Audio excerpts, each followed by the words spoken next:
Have your work habits matured as you age? Do you spend a lot of time procrastinating still? Or are you able to discern when procrastination is telling you something you need to listen to and when you just need to stop procrastinating? I'm S.J. Harrison, voice and performance coach, and I was reflecting on my early life as an actor the other day and the way that I would crouch backstage and try to dredge up a lot of emotion because I tended to have these rather dramatic roles early on in my career.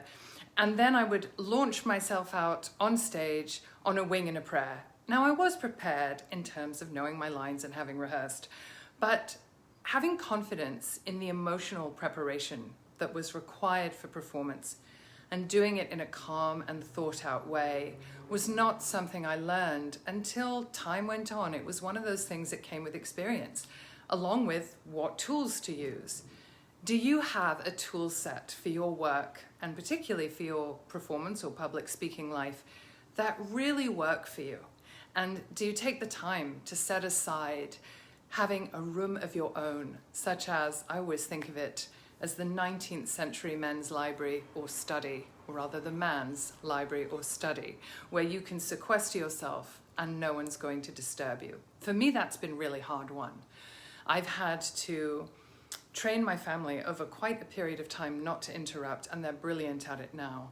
But it was a challenge for me, a room of my own, and setting aside time to really work on preparation for whatever it was that I needed to show up for.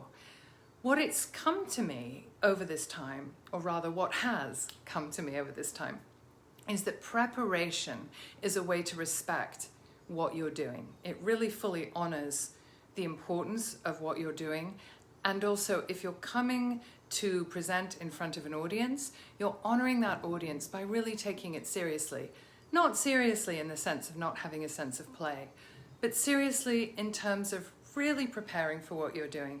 So now, instead of crouching backstage in the dark and going, oh God, okay, what sorts of emotions can I dredge up? Let me think about my last failed relationship, for example.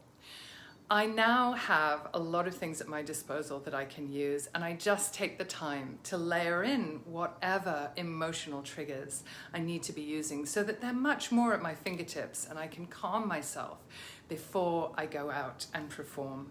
I'd love to hear from you in the comments below. What's worked for you, what you've learned over the time of doing your work, what you use now that you didn't before, and vice versa.